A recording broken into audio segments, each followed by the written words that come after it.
서로 한번 축복하시죠. 드디어 오늘이 입추입니다.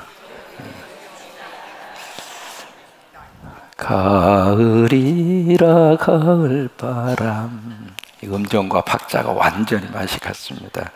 솔솔 불어오니 갑자기 그런 생각이 들 정도로 아마 금년처럼 이렇게 가을이라고 하는 단어를 그리워하면서 지낸 적이 있나 싶을 정도로 가을을 기대하면서 우리가 하루하루 살고 있습니다. 이제 가을의 문턱에 들어서는 날이 오늘이잖아요. 그래서 입추가 있고, 근데 이제 보도에 의하면은 우리 말복이 16일이잖아요. 말복이 16일이고 17일은 용복이고, 이제 처서가 앞에 다가오고 있고, 그래서 어쨌든 이제 조금만 지나고 나면 이 가을의 문턱에 들어서지 않을까라고 하는 생각을 합니다. 항상 사람의 마음속에 어떤 기대감이 있으면 오늘을 견디고 이길 수 있습니다. 힘든 것은 마음이 무너질 때 힘들어요. 어떤 마음속에, 그래서 늘 우리 가슴 속에 이 꿈이라고 하는 이 단어 하나는 꼭 붙들고 살았으면 좋겠습니다. 내일에 대해서 우리가 기대하고 내일에 대해서 꿈을 가지고 살고, 꿈이 있는 사람은 마지막까지 기도할 수 있습니다. 내가 지금 기도하고 있다는 이야기는 꿈이 있다 그 말입니다. 꿈이 있는 사람은 절대로 기도줄을 놓치지 않습니다. 마지막 호흡의 마지막 순간, 그 순간까지라도 꿈이 있는 사람은 하나님 앞에 기도합니다. 그래서 이 폭염 속에서도 내일을 기대하고 또 잘 견디고 이길 수 있게 되기를 바랍니다. 또 입추때가 되면 입추, 오늘이 되면 가을을 채비하는 것을 시작을 하는 것이 바로 입추잖아요. 그래서 무를 심고 그리고 배추를 심고, 그래서 겨울 김장을 준비하는 시즌이 바로 오늘이기도 합니다. 이제 오늘 말씀의 11절을 보시면은 이제 분노를 다루고 있습니다. 11절을 보시면은 노하기를 어떻게 하는 사람, 더대하는 사람. 여러분 살면서 화 낼 수 있을까요, 없을까요? 낼 수 있습니다. 화를 냈다 그 자체가 죄다 그렇게 말씀하는 게 아니에요. 살다가 보면은 분노를 터뜨릴 수밖에 없는 일이 참 많습니다. 또 여기에 분노는 두 가지의 뜻으로 해석을 할 수 있는데, 예수님도 화를 내셨잖아요. 성전에 가셔서 성전이 엉망진창이 되었을 때 그때 그걸 가만히 보고 그냥 꼭 참고 계신 게 아니에요. 언제가 잘 되겠지 하면서 그냥 가만히 있었던 것이 아니라 그 모든 상을 다 뒤집어 엎어버리고 노끈과 채찍으로 양과 염소로 다 몰아내고, 그래서 막 화가 나서 그때 예수님이 외친 말씀이 있잖아요. 내 집은. 그리고 여러분, 이 성전은 하나님의 집이에요. 그래서 예수님이 This is my house, 이건 내 집이다, 예수님 그렇게 말씀을 하시잖아요. 우리 성광교회 주님이 딱 오셔서 그래, 이 집은 내 집이야, 예수님이 그렇게 인정해 주셨으면 좋겠어요. 그러니까 예수님이 계셔야 그게 예수님의 집이지. 예수님은 하나도 안 보이고 권력 있는 사람, 돈 많은 사람만 보이고, 그러면 그게 무슨 예수님의 집이에요? 그러니까 성전에 딱 오셔서 예수님이 This is my house, 이거 내 집이야, 그리고 하시는 말씀이 내 집은 만민이 어떻게 하는지, 그 기도 소리가 팍 울려 나오는 집이 최고 좋은 교회예요.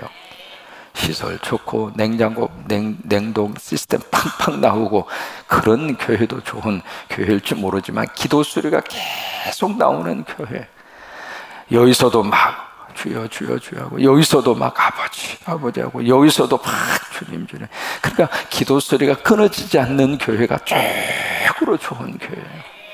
그래서 내 집은 만민이 기도하는 집이라 하면서 예수님이 막 분노하시잖아요. 화를 내시잖아요.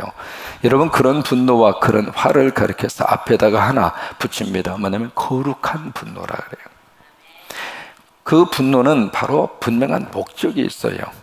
하나님의 거룩한 목적의 틀에서 벗어났을 때, 내가 생각한 이미지를 말하는 것이 아닙니다. 내가 정해놓은 어떤 기준에서 틀어져서 지금 그렇게 화를 내고 분노를 내는 것이 아니라, 왜냐하면 내가 정한 기준은 다 틀려요. 그게 진리가 아니에요. 내가 생각한 감정의 기준이라고 하는 것은 맞을 수도 있고 틀릴 수도 있는 거예요. 왜? 그것은 계속 바뀌어져요. 그건 진리가 아니란 말이에요. 그러니까 예수님이 그 거룩한 분노를 쏟아붓는 그 이유와 근거는 그 목적과 근거가 아주 분명해요. 하나님의 기준이라 그 말이에요. 하나님의 기준으로 봤을 때의 예수님은 참지를 못했던 거예요. 그러니까 우리의 우리의 분노가 좀 깊이 좀 생각을 해봐야 할 필요가 있습니다. 왜냐하면 우리가 화를 내고 우리가 분노를 내는 것은 거의 많은 경우에 감정에 치우치는 경우들이 의외로 많습니다. 내 감정이 상하니까, 내 감정에 어떤 자극을 받으니까, 또 하나 자존심을 건드렸다고 생각하는 거예요. 이게 자존심이라고 하는 게 보통 사건이 아닙니다. 아이들도 다 자존심이 있습니다. 애들이라고 자존심 없는 게 아니거든요. 사람마다 다 자존심을 다 가지고 사는데, 그것이 누군가에 의해서 침해를 당했다, 누군가에 의해서 지금 자존심이 건드려졌다 생각하는 순간 못 참는 거예요. 양쪽 집이 이렇게 나란히 그렇게 사이좋게 이렇게 살았는데, 이쪽에 있는 닭이 울타리를 탁 들어와서 옆집에서 알을 낳은 거예요. 그러니까 이쪽에 있는 애가 쪼로로 보니까 자기 집 닭이 옆집 가서 알을 낳거든. 그러니까 친구가 야야야, 왜 우리 집 닭이 거기 가서 알 낳았어? 그 알 나한테 줘. 그냥 줬으면 문제가 없는데, 이쪽 집 애도 보통 내 애가 아니야. 니네 집 닭이 와서 낳지만 우리 집 땅에서 낳잖아. 그러니까 이 알은 내 거지. 왜 네 거야? 니네 집 땅이지만 우리 집 땅에 가서 알을 낳잖아. 그러니까 우리 집 거지. 아니요, 그래도 여기는 우리 땅이야. 그래서 두 아이가 막 싸우는 거예요. 내 거다고. 여러분, 어느 집 알이 맞아요? 그래서 막 시끄러운 소리를 내고 싸우니까 무슨 소리인가 싶어서 봤더니 엄마들이 보니까 애들이 막 싸우고 있거든요. 그러니까 엄마들이 또 와서 왜 그래 그랬더니 차초전 설명하니까 이쪽에 있는 엄마가 조금 목소리가 좀 커. 우리 집 닭이잖아. 빨리 그 계란 달라고. 그러니까 이쪽 엄마도 한 손가락 하는 엄마야. 그래도 엄마들끼리 막 싸웠네. 근데 보통 여자분들은 싸우면 꼭 머리를 잡고 싸우더라고. 그래서 이제 애들 싸움이 이제 엄마 싸움이 된 거예요. 이제 남편들이 퇴근하고 와서 보니까 뒤뜰에서 막 머리끄댕이를 잡고 막 죽여 살려 뭐 그러면서 막 싸우고 있는 거예요. 그래서 무슨 일이냐고 싶었더니 이제 쭉 이야기를 하니까 양쪽 또 이 남자들이 또 그냥 한바탕 붙었는데, 이쪽에 있는 남자가 뭐 보통 내가 아닌 거예요. 그냥 막 화가 나니까. 여러분, 화가 나면 뭐예요? 뚜껑이 어떻게 돼요? 이거 이제 주전자 계속 불을 팍 떼니까 이 뚜껑이 그냥 견디지 못해 들썩들썩 하는 것처럼 머리끝까지 이게 열이 차면 머리가 왔다 갔다 막 뚜껑이 열리는 것처럼. 그래서 이 사람이 화가 나서 갔다가 그냥 옆집 저기다 불을 질러버려요.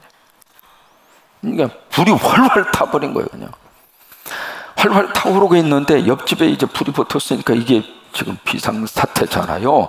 그런데 갑자기 바람이 확 불더니 그 불이 자기 집까지 붙어가지고 양쪽 집이 다 타버렸어. 순식간에 잿더미가 된 거예요. 그래서 잿더미가 된 그 위에 두 남자씨가 가만히 앉아서 도대체 어떻게 다 이렇게 됐냐 쭉 추적해서 가보니까 뭐 때문에 그런 거예요? 그 계란 그 몇 푼이나 된다고. 여러분, 계란이 아까워서 그랬을 것 같아요? 계란을 꼭 먹고 싶어서 그랬을 것 같아요? 그 배후에 뭐가 있어요? 자존심이에요. 여러분, 자존심이라고 하는 게 참 묘한 거예요. 그러니까 자존심을 잘 이렇게 잘 건들지 않도록 조심도 해야 되겠지만, 또 하나, 그 자존심이 상했다고 생각하는 순간 그것을 어떻게 반응할 것인가, 그건 다 누구 책임이냐면 내 책임이에요. 내가 선택하는 거예요. 그 순간에 누구 하나라도, 애들 아니면 엄마, 아빠, 어느 한 순간이라도 그것을 그냥 어느 한쪽이 이해하고 어느 한쪽이 대수롭지 않는 문제로 치부하고 그냥 넘어갔으면 그렇게 지금 잿더미는 안 됐죠. 근데 이게 크게 근데 나중에 잿더미로 다 변한 다음에 그때 가서 그때 왜 그랬어? 그때 사람이 말이죠, 선악과를 다 먹고 나서 타락하고 죄를 범한 이후에 얼마나 인간이 분노하고 화를 내는 것이 마치 몸에 배어버렸어요. 그래서 성경이 분노와 화라고 하는 관계된 구절이 600절이 나옵니다. 그리고 그 분노와 화의 뒤끝이 얼마나 안 좋은가라고 하는 것을 성경 여기저기에서 우리에게 너무 지금 여러 가지로 말씀을 하세요. 대표적인 케이스, 가인이 화를 내잖아요. 결국 그 분노의 뒤끝은 동생 살인사건으로 연결이 되잖아요. 노아라고 하는 사람이 화가 났어요. 술 먹고 주무셨는데 주무시는 사이에 자식들 사이에서 아버지에 대한 태도에 몇 가지 문제가 있었던 거죠. 술이 깨고 나서 이 아버지가 화가 났어요. 화가 나서 그 화를 자식들에게 퍼붓습니다. 결국 그 자식들이 어떻게 되는가? 저주받은 자식으로 불행하게 된 거예요. 에서라고 하는 사람이 형제지간 형제들의 관계 속에서 화가 났어요. 결국에 가서는 그 증오가 결국 에서의 인생을 불행하게 만드는, 탈선하게 되는 그런 계기가 됐고, 모세가 막 분노하고 원망하는 이스라엘 백성들에 대해서 화가 났어요. 결국 그것이 약속의 땅, 가나안 땅을 들어가지 못하게 하는 엄청난 그런 결과를 가져오게 됐어요. 그래서 우리가 화를 안 낼 수는 없지만은, 분노의 상황이 우리에게 안 주어질 수는 없지만은, 과연 그것을 어떻게 우리 스스로가 화와 분노를 잘 우리가 조절하며 살 것인가? 그래서 오늘 11절 말씀에 그래서 그 말씀을 주시고 있는 거예요. 노하기를 어떻게 하라고요? 더디하라. 그 이야기는 영어로 페이션, 참아라 그 말씀이, 인내하라 그 말이에요. 분노를 안 낼 수는 없지만은, 화낼 수 있는 상황이 전혀 안 주어질 수는 없지만은, 그러나 그것을 인내해라. 그러니까 분노를 참아라. 그것이 바로 뭐냐면 지혜로운 삶의 방법이다. 그것이 슬기로운 인생의 방법이다. 그렇게 말씀을 하시고 있는 거예요. 그러면서 그 다음에 허물을 용서하고 덮어주는 것이, 그 결국에 가서는 나에게 영광으로 돌아온다. 남의 허물을 덮어주고 남의 그 잘못된 것을 잘 이렇게 감싸 안아주면 결국 나도 허물이 드러났을 때 감싸 안아주고 덮어주고 그렇게 해준다 그 말이에요. 여러분, 화에 대해서 한 몇 가지 말씀드리고 싶은 것 중 하나가, 첫째, 화도 습관입니다. 이 내다가 보면 계속 더 많이 내요. 그게 몸에 배어버려요. 좋은 습관은 몸에 배일수록 나에게 복이거든요. 새벽에 나오는 새벽 기도의 습관, 이게 복이잖아요. 새벽에 눈이 이렇게 띄어지는 게 복이잖아요. 좋은 습관은 몸에 배일수록 나에게 복인데, 화를 내는 것이 몸에 배이기 시작하면 조그마한 일도 못 참고 가는 거예요. 막 화부터 나는. 그러니까 그것이 몸에 배이지 않도록 화를 내는 것이 나도 모르게 내 몸에서 습관이 돼서 몸에 배이지 아니하도록 애정하는 일들은 그냥 지나가고, 막 여기까지 나오려고 그러면은 어떻게 하라고 그랬어요? 빨리 냉장고에 가서 냉장고 문을 열어서 뭘 마시라고 그랬죠? 찬물 마시고 속 차리는 게 훨씬 나아요. 그 순간 화를 참지를 못해서 쏟아 놓을 수는 있지만은, 쏟아 놓은 다음에 그 뒤끝은 너무 마음이 아파요. 그 다음에 두 번째, 화를 오래 품지 말라고 하는 거예요. 에베소서 4장 23절의 말씀이 그거잖아요. 분을 내어도 뭐요? 죄를 짓지 말아라. 해가 질 때까지 그 분을 품지 말라. 그거예요. 그러니까 우리가 화를 내고 분노한다고는 그 자체는 죄가 아니지만, 그 감정 자체는 죄가 아니지만, 그러나 그 화를 내고 분노하는 그 감정을 마음속에 깊이 품고 있지는 말라고 하는 거예요. 왜냐하면 그것이 결국에 가서는 독이 되니까. 여러분, 그 재밌습니다. 이 영어의 세계 속으로 들어가서 보면 그 영어의 단어를 이렇게 보면 참 재밌어요. 재밌다는 말보다 상당히 의미가 있는 단어들이 많습니다. 이 화라고 하는 것을 앵거라고 그러거든요. 앵거. 근데 이 앵거라고 하는 말과 그 다음에 데인저라고 하는 말이 있습니다. 위험하다라고 하는 뜻이거든요. 이 앵거라고 하는 단어 앞에 D자, D를 붙이면 데인저가 돼요. 위험하다 그 말이에요. 그러니까 화라고 하는 이것 속에 D가 붙으면 그 자체가 위험하다 그 말이에요. 단어 하나 차이입니다. 글자 하나 차이예요. 이 화를 가슴속에 오래 품고 있으면은요, 이것 자체가 우리에게 독이 된다고 하는 거예요. 독이. 이게 이제 화를 가슴속에 이렇게 묵상하고 그것을 마음속에 곱씹고 그냥 화를 그냥 주야로 막 그것을 막 묵상하고 또 묵상하고 잠자리에도 묵상하고 하나님의 말씀 묵상하면 복인데 그것은 다 없어지고 그놈의 새끼가 막 나한테 왜 그랬을까? 저 사람은 어때 나한테 그럴 수 있을까? 그것을 계속 묵상하고 또 묵상하고 그러면 그것이 참 묘해요. 사람의 장뿐만이 아니라 혈액, 모든 순환기 내장에 치명적인 결과를 가져오는 거예요. 그래서 속병이 생기는 거예요. 여러분, 최근 의학에서 그런 이야기 합니다. 암이 왜 발생할까? 여러 가지 많은 요인들이 있죠. 캔서라고 하는 이 암덩어리가 왜 발생을 할까? 여러 가지 많은 요인이 있습니다만은 이 암이 발생하는 요인 가운데 하나를 감정으로 해석하는 경우가 있습니다. 감정 때문에 그렇다는 거예요. 이 좋지 않는 감정이 마음속에 딱 이렇게 쌓이기 시작하면 그것이 하나의 암이 발생되어지는 출발이라고 하는 거예요. 그러니까 어쨌든 간에 이 화가 데인저, 위험한 것이 되지 않도록. 그러니까 빨리 풀어야 돼. 풀고 사는 게 축복이에요. 풀고 사는 게. 그것을 마음속에 콩 하면서 그냥 가슴속에 내가 죽을 때까지. 뭐 그런 사람 그 이야기 하잖아요. 내가 무덤 속 들어갈 때까지 내가 푸나봐라. 뭐 풀고 안 풀고는 본인이 알아서 할 문제지만 그것을 가지고 사는 동안 본인이 얼마나 힘들겠느냐고.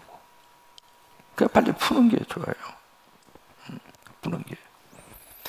세 가지 F에 대한 이야기합니다. 뭐냐면 forgive, 용서하고, forgive라고 하는 게 용서라고 하는 말이거든요. 용서하고. 그 다음에 forget, 잊어버려라. 그 다음에 forever, 영원히. 화에 대해서 우리가 이 세 가지 F를 꼭 기억해야 할 필요가 있습니다. forgive, 용서하고. 그 다음에 forget, 잊어버리고. 용서했으면 잊어버려야지. 그 다음에 forever, 영원히. 세 가지 F를 잘할수록 우리가 이 화에 대한 문제를 잘 지혜롭게 우리가 극복하고 나아갈 수가 있습니다. 세 번째로 화를 내는 수준을 좀 높일 필요가 있습니다. 무슨 얘기냐면 그냥 무턱대고 그냥 화부터 내지 말고 그 사람이 그럴 수밖에 없는 무슨 이유가 있었을 거 아니에요. 그냥 놓고 막 화부터 내는 거야 그냥. 그러면 나중에 그 설명을 들어보면 이유가 있잖아요. 밥을 태울 수밖에 없는 이유가 있었잖아요. 깜빡깜빡 할 수 있잖아요. 그렇게 실수할 수밖에 없는 어떤 이유가 있잖아요. 그럼 그 이유를 듣다가 보면 뭐 그럴 수 있지 뭐. 사람이 이해가 되면 감정을 조절할 수 있습니다. 근데 우리가 왜 그렇게 화를 자주 내는가? 바로 그 화를 내는 그 이유 중에 하나가 바로 뭐냐면 나는 잘못이 없다. 거기서부터 출발하니까 그래요. 나는 다 전부 다 잘하고 있는데 당신이 지금 잘못해가지고 지금 이런 문제가 나오고 이런 결과가 나왔으니까 막 화를 내는 거예요. 근데 그런 게 아니잖아요. 모든 책임을 상대에게만 송두리째 다 갖다가 덮어 씌울 정도로 나는 완벽하게 행동했는가? 그거 아니잖아요. 그러니까 우리가 화를 내는 수준을 좀 높일 필요가 있어요. 그냥 예지가는 거, 조금 사소한 거, 그런 것들에 대해서 막 화를 내면 내 수준이 떨어지는 거예요. 내가 그런 사람이 되는 거예요. 예지가는 것은 그냥 지나가고 애제가는 것은 눈가 맞추고, 애제가는 것은 다 그냥 해서 그렇게 저기를 하고, 별것 아닌 것에 화를 내면 내가 별난 사람이 돼요. 한번 해보세요. 별것 아닌 일에 화를 내면 내가 별난 사람이다. 내가 별난 사람이 되는 거죠. 아무것도 아닌 일가 아니고 그냥 화부터 내고 그러면 그렇잖아요. 사람이 그렇게 될 수밖에 없잖아요. 근데 우리가 그렇게 별난 사람으로 살 필요는 없잖아요. 그래서 우리가 서로 화가 난 얼굴로 그렇게 우리가 살지 말고 화난 얼굴로. 여러분, 화를 내면서 웃는 사람 봤습니까?